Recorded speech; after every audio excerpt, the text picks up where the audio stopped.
Sit by the hearth, pull your chair a little closer to the warmth, and let the flickering flames be your only guide. Outside, the fog of old London clings to the window panes like a shroud, heavy with the scent of coal, damp stone, and ancient secrets. We are about to embark on a journey through the labyrinth of the 19th century, a time of grand empires and velvet curtains, but also of shadows that moved within the medicine cabinets and hospital wards. Before we descend into the gaslit mysteries of the Victorian night, I invite you to settle in. If you find solace in these chronicles, perhaps you might share your thoughts with us. Leave a mark of your presence with a like, or tell a friend about our gathering by the fire. Your company is what keeps these lanterns burning. Do you ever find yourself frustrated by a 2-hour wait in a modern clinic, surrounded by white walls, sterile air, and the comforting beep of digital monitors? In the year 1850, your greatest stroke of luck would have been never reaching a doctor at all. You see, Victorian medicine was rarely about the art of healing. It was a grim calculation of how much agony a human soul could endure before the light went out. It was an era of paradoxes, where a gentleman might discuss the latest scientific breakthroughs in a mahogany-paneled library, while just a few streets away, a surgeon was sharpening a saw that had never seen a drop of soap. We often look back at this era through a romantic lens, seeing only the lace and the progress. But tonight, we are going to look at the blood under the fingernails of the men who called themselves healers. To understand the Victorian hospital, you must first forget everything you know about cleanliness. In our world, the sight of a single drop of blood on a doctor's clothing would be a cause for scandal, an immediate breach of protocol, and a trigger for rigorous quarantine. But in the bustling, overcrowded wards of the mid-1800s, the visual landscape was painted in much darker hues. Imagine walking into a dimly lit operating theater, the air thick with a cloying, heavy stench, a mixture of unwashed bodies, the metallic tang of blood, and the sweet, sickly smell of rotting flesh that the doctors called laudable pus. There stands the surgeon, the hero of the hour, illuminated by a dusty skylight or a few guttering candles. He does not wear a white coat of purity. Instead, he wears an apron that has not been laundered in months, perhaps even years.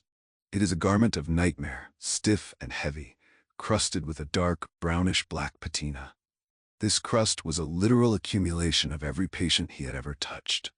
Every spurt of arterial blood, every discharge of an abscess, every fluid that the human body can surrender in its final moments of distress was preserved on that fabric. To the Victorian mind, this was not a biohazard. It was a badge of honor. A clean apron was the sign of a novice, a man who hadn't yet seen the war of the wards. The more encrusted, the more foul-smelling, and the more blood-soaked the apron, the more experienced and respected the surgeon was perceived to be. It was a tangible record of his career, a tapestry of past failures and hard-won lessons, worn proudly like a general's medals on a battlefield. When he walked down the street, the scent of his profession preceded him, a walking omen of the knife and the saw. These men, these pillars of the community, would often begin their mornings in the dead house, the morgue. They would be shoulder-deep in a cold, gray corpse, slicing through muscle and bone to study the cause of a mysterious death or to demonstrate anatomy to a group of eager students. Their hands would be covered in the fluids of the deceased, the very essence of decay. And then, as the hospital bells rang for the next appointment, they would wipe their hands, not with soap and water, but perhaps on their already filthy apron or a shared, damp rag, and move straight to the maternity ward. Think of the expectant mother, lying in a bed shared with 2 other women, waiting for the doctor's healing touch. She did not know that the hands reaching out to her were still carrying the invisible, lethal particles of the morgue. They would perform internal examinations with the same fingers that had just been exploring a gangrenous limb. They did not understand that they were the primary vehicles of a silent, invisible executioner. The concept of bacteria was a ghost story they hadn't yet learned to believe in. They were men of science who believed in the miasma, the idea that bad air and foul smells were what carried disease. They would open the windows to let out the smell, never realizing that the most lethal thing in the room was not the air, but the stained, jagged fingernails of the man holding the scalpel. The instruments themselves were part of this macabre tradition. A surgeon's kit was a beautiful, terrifying collection of silver and ivory, kept in velvet-lined boxes. But between patients, these tools were rarely cleaned. A knife used to drain a septic wound was simply wiped on a sleeve before being used to lance a boil on the next person in line. The silk thread used for stitches was often carried in the surgeon's pocket or held between his teeth during the operation to keep it handy. Every stitch was an invitation for infection, every incision a doorway for death. In this era, a successful surgery was one where the patient survived the initial trauma of the blade, but the true battle began in the days that followed. The surgeons would watch for the appearance of pus, believing it was a sign of healing, unaware that they were witnessing the slow, agonizing onset of sepsis. They were bleeding a dying population in the name of restoration, essentially killing the patient's ability to fight the infection they themselves had introduced. It was a world where the physician's touch was often the final blow, a cold hand reaching out from a dark, unwashed past to extinguish the last flickering embers of a life. And as the screams of the operating theater faded into the low moans of the recovery ward, the survivors would have to face the next stage of Victorian medical care, the pharmacy. Stay where you are, for the fire is still warm, though the air in our story is about to grow colder, heavy with a sweetness that hides a jagged edge. We have spoken of the surgeon's bloodied hands, but now we must enter the Victorian home, specifically the nursery, where the gaslight casts long, dancing shadows on the cradle. In this age of industry, the ultimate commodity was peace, not the peace of a rested mind, but the terrifying silence of a drugged city. If you have ever felt the exhaustion of a long day, perhaps you reached for a simple herbal tea or a mild tablet to ease your mind. But in the 1800s, the boundary between medicine and narcotics was a line drawn in shifting sand. The Victorian pharmacy was a palace of glass, rows upon rows of exquisite cobalt blue and amber bottles, each promising to cure the incurable. But within those bottles lay the very essence of the poppy and the coca leaf. This was an era where the most dangerous substances on earth were sold over the counter as casually as a loaf of bread, often marketed to the most vulnerable members of society, the children of the poor. Imagine a weary mother in a damp, one-room tenement in London's East End. She works 16 hours a day in a match factory, her fingers stained yellow by phosphorus, her bones aching with a fatigue you and I will never truly know. Beside her, her infant cries, a thin, piercing sound of hunger and neglect. She cannot stop working, for if the matches aren't finished, there is no bread. In her desperation, she reaches for a bottle that she bought for a few pennies at the corner chemist. The label is comforting, featuring the kindly face of a grandmotherly figure. It is called Mrs. Winslow's Soothing Syrup. The advertisement promised that it would soothe any human or animal, claiming it was perfectly harmless for even the most delicate babe. But as she tilts the bottle to the child's lips, she is not feeding them medicine. She is administering a lethal cocktail of alcohol and pure, unrefined morphine. Within minutes, the crying stops. The child's limbs go limp, their eyes roll back, and they sink into a profound, unnatural lethargy. To the mother, this looks like a miracle. It is the only way she can keep her job and keep her sanity. But this peace came at a staggering price. The child wasn't just sleeping. They were drifting in an opium-induced haze so deep that their tiny hearts began to forget how to beat. Thousands upon thousands of Victorian children were quieted into their graves. They called it the baby killer, but the law was slow to catch up to the prophet. The children who survived often grew up with stunted minds and bodies, their development arrested by the very syrup meant to aid them. It was a cycle of addiction that began in the cradle, creating generations of spiritless workers who were easier to manage because they were perpetually sedated. But the darkness of the pharmacy did not end with the children. For the Victorian adult, life was a grinding gears of labor and rigid social expectations, and the escape was found in the gilded elixir, known as laudanum. This was a mixture of opium and high-proof alcohol, and it was the Victorian equivalent of a daily coffee, only far more sinister. It was cheaper than gin and more socially acceptable than beer. A lady of high standing could take her drops to settle her nerves before a ball, while a poet would drink it to find the visions he needed for his next masterpiece. Think of the modern world's struggle with substances, the clinics and the warnings. Now imagine a world where heroin was sold as a non-addictive cough suppressant by Bayer, and cocaine was the secret ingredient in your morning tonic to give you vigor. They believed these drugs were gifts of progress, unaware that they were creating a nation of ghosts. People wandered the fog-cloaked streets in a waking dream, their pupils dilated, their minds fractured. The very remedies they took for a simple toothache or a bout of melancholy were slowly turning their blood into a toxic sludge of addiction. The Victorian medicine cabinet was a cabinet of shadows, a place where the cure was a slow-motion execution. They were a society that sought refuge from the harshness of the Industrial Revolution by retreating into a chemical fog, never realizing that the lantern they followed was leading them straight to the precipice. As we watch the mother in our story blow out the candle and lay her silent child in the cradle, we must wonder, how many of the tranquil scenes in Victorian literature were actually scenes of profound, unregulated intoxication? Before we move on to the sheer, visceral terror of the Victorian operating table, a place where the knife moved faster than the eye could follow, I must ask you to stay with us. The shadows are growing longer, and the true test of your resilience is yet to come. What we are about to uncover in the theater of blood will challenge everything you think you know about courage.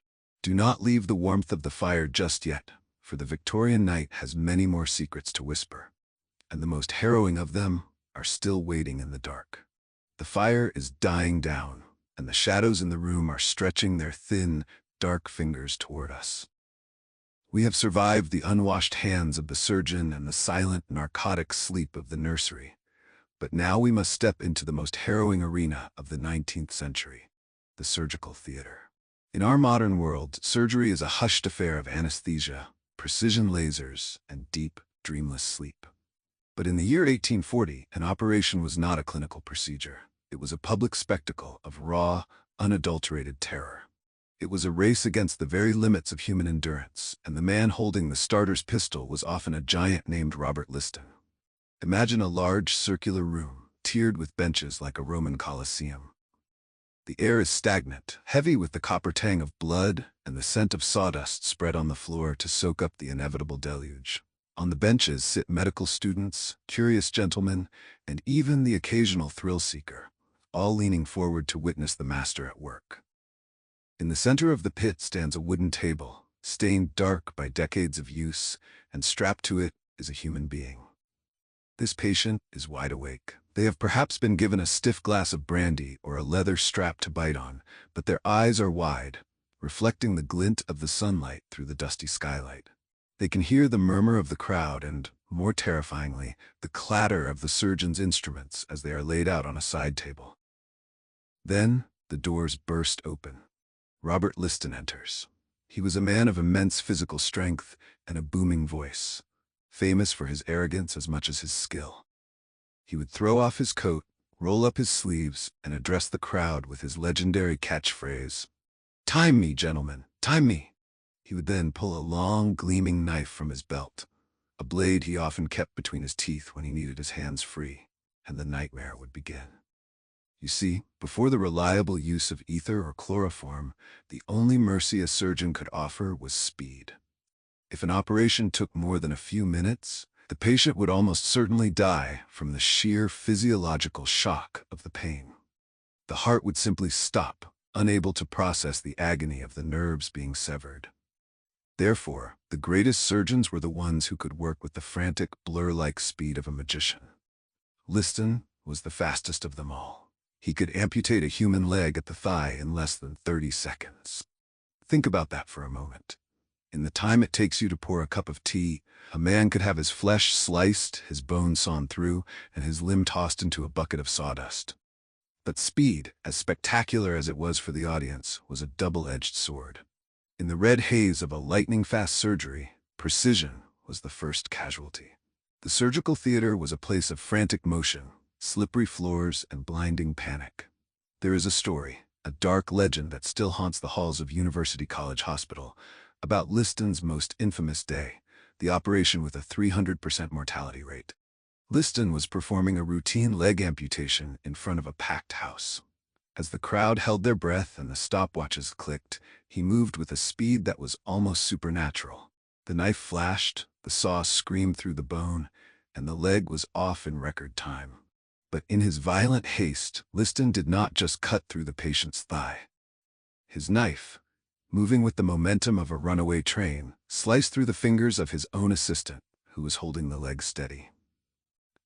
As Liston swung the bloody blade back to reach for a fresh dressing, the tip of the knife caught the coattails of a distinguished elderly spectator. The spectator, feeling the tug and seeing the blood-drenched blade so close to his vitals, was convinced he had been disemboweled. He collapsed onto the sawdust and died on the spot from a massive heart attack triggered by pure, unmitigated fright. In the days that followed, the horror only deepened. Both the patient and the assistant, whose fingers had been severed by the unwashed knife, developed the dreaded hospital gangrene. They died in agonizing fever, their bodies rotting while they were still alive. One surgery, one man on the table, 3 corpses in the morgue. It is a story that illustrates the brutal reality of Victorian progress. They were reaching for greatness, for the ability to repair the human frame, but they were doing so with the tools of a butcher and the mindset of an executioner. The patient's screams were not just a byproduct of the surgery, they were the soundtrack of the era. The surgeons would talk over the cries, explaining their techniques to the students while the person on the table begged for death or for a god that seemed to have forgotten the surgical theater. As the years rolled on, the introduction of anesthesia would eventually quiet these rooms, but even that was met with resistance. Some doctors believed that pain was a necessary stimulant that kept the body alive during surgery. They feared that a sleeping patient was too close to death. It was a world that valued the spectacle of the struggle over the comfort of the soul. Think of the courage it took to simply exist in a world where a broken bone or a deep wound could lead you to Liston's table. Think of the silence that must have fallen over London at night, a city filled with people carrying the physical and mental scars of these lightning surgeries. We often think of the Victorians as repressed or stiff, but perhaps they were simply a people who had seen too much, who lived every day with the knowledge that their lives could be ended in 30 seconds by a man who didn't think to wash his hands. But as we leave the blood-soaked sawdust of the theater behind, we find that the Victorian hunger for parts did not end with the living. To maintain the illusion of health and beauty in a world of decay, they turned their eyes toward the battlefields and the graveyards, seeking to harvest from the dead what they could no longer grow in themselves. The secrets of the Victorian smile are far more grisly than the surgery itself. And as we move into the next chapter of our chronicle, I must ask you to subscribe to our gathering here by the fire. By joining our circle, you ensure that these lost voices are never truly forgotten, and that the lanterns of history continue to cast their light into the darkest corners of our shared past. Stay close, for we are about to uncover the secret of Waterloo teeth and the macabre industry of the Victorian dental chair. The fire has burned down to embers now, and the air in our sanctuary feels thin, as if the shadows themselves are breathing. We have witnessed the speed of the surgeon's blade and the narcotic haze of the nursery, but now we must confront a different kind of horror, one that was hidden behind the most charming of smiles. In our modern world, we obsess over the perfect smile, spending fortunes on porcelain veneers and laser whitening. But in the mid-19th century, a beautiful set of teeth was not a product of hygiene. It was often a harvest from the dead. To look upon a Victorian lady of high standing was to see an image of carefully constructed perfection. Her skin was a mask of white lead, her waist was cinched by whalebone, and when she smiled, she revealed a row of straight, ivory-white teeth. But if you could have peered beneath the surface of that smile, you would have found a grisly secret.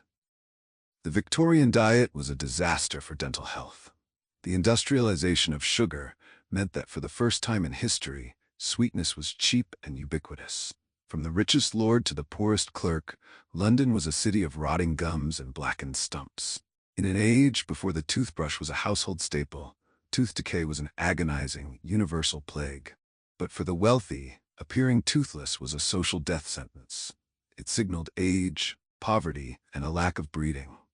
They needed a solution, and the artificial materials of the time, porcelain or hippopotamus ivory, were clunky, ill-fitting, and turned a sickly yellow within weeks. There was only one material that felt right in the mouth, that looked natural under the gaslight, and that could withstand the pressure of a Victorian feast: real human teeth.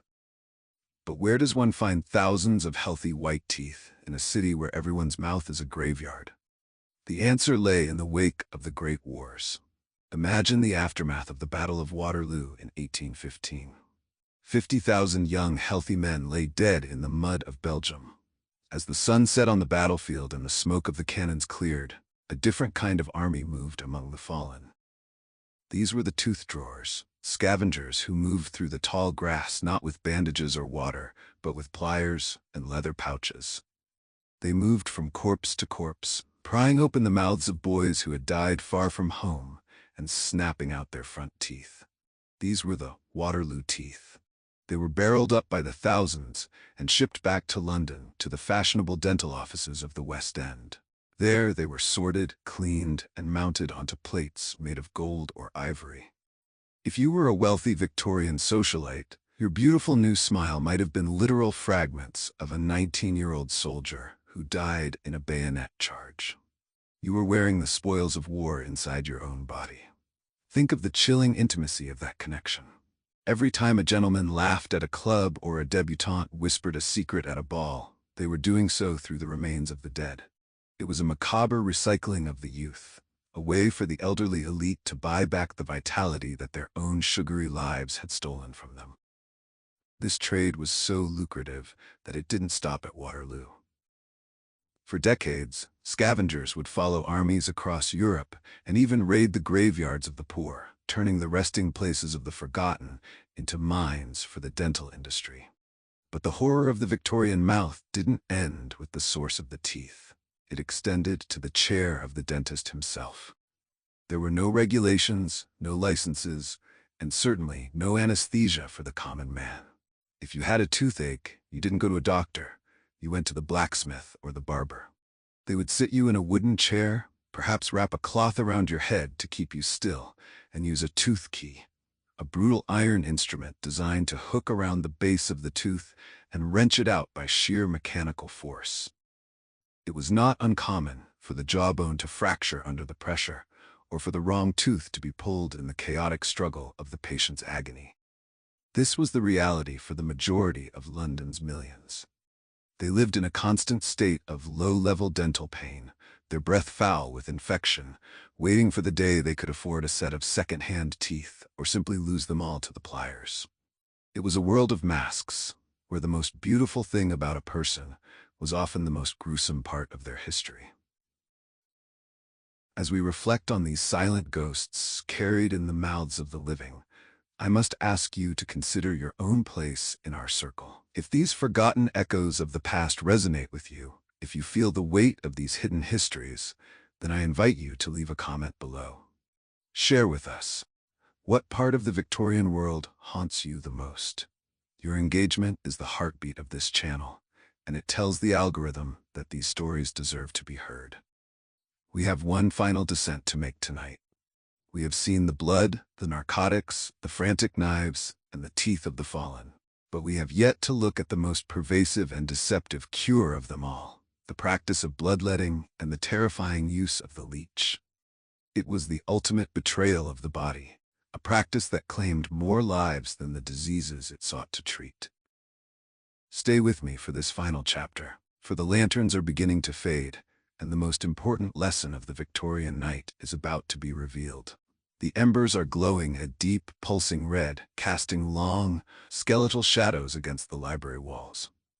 We have walked through theaters of blood and nurseries of silk and stone, but now we must face the most quiet and pervasive horror of all, the slow, systematic draining of life itself. In our modern age, we understand that our blood is our lifeline. a precious river of oxygen and nutrients. We protect it, we cherish it. But to the Victorian physician, blood was often seen as an enemy, a volatile fluid that needed to be tamed, reduced, and conquered. Imagine lying in a mahogany bed, the heavy velvet curtains drawn tight to keep out the poisonous night air. You are shivering with a fever, your heart racing as your body fights a desperate battle against infection. You look to the door with hope as the doctor enters, his black bag heavy with the tools of his trade. But he hasn't come to nourish you or give you strength. He has come to take the very thing your body needs to survive. He believes in the ancient theory of the humors, that your illness is caused by plethora, an excess of blood that is boiling over in your veins. He reaches into his kit and pulls out a scarificator, a spring-loaded brass box with a dozen hidden blades. With a sharp click, it snaps against your skin, leaving a grid of bleeding gashes. He watches with a cold, professional satisfaction as your life force spills into a ceramic bowl. If you are too weak for the blades, he brings out his silent assistants, the leeches. He places these dark, slimy parasites on your temples, your chest, or your stomach. You feel their tiny, saw-like teeth sink in as they begin to swell, gorging themselves on your blood until they drop off, heavy and turgid. They were bleeding you to save you, unaware that they were actually stripping you of your only defense, leaving you a hollowed-out ghost in your own bed. This was the ultimate betrayal of the Victorian age, the belief that the path to health was through the depletion of the self. From the smallest child to the aging statesman, thousands were bled until they fainted, their bodies rendered too weak to even groan in pain. It was a practice that claimed more lives than the wars it followed, a ritual of slow-motion execution performed in the name of science. The very hands that were supposed to hold the lantern of progress were instead busy extinguishing the last flickering sparks of life. As we stand here by the dying fire, we must realize that the Victorian era was not just a time of top hats and steam engines. It was a time of profound, agonizing transition. They were a people caught between the superstitions of the past and the cold, hard facts of the future. They were the architects of our world, but they paid for our comfort with their own blood, sweat, and unspeakable suffering. We look back at their cures and their medicines with a shudder of horror. But we must also look at them with a sense of profound gratitude. Every mistake they made, every unwashed hand, every narcotic syrup, and every lightning-fast amputation was a stepping stone toward the world we inhabit today. We live in the light because they endured the darkness. We breathe clean air because they choked on the smog. We survive the operating table because they screamed upon it. Their history is not just a collection of morbid facts. It is the story of our own emergence from the shadows. The fire is nearly out now, and the Victorian night is finally beginning to lift. As the sun rises over the modern horizon, take a moment to appreciate the simple miracle of a sterile bandage, a clean glass of water, and a doctor who knows your name and your worth. The ghosts of 1850 have much to tell us, but their greatest lesson is the value of the life we often take for granted. Thank you for staying by my side through these dark chronicles. Your presence here is the reason these stories are still told. If you felt the weight of history tonight, if you found peace in our journey, I invite you to subscribe and remain part of our circle.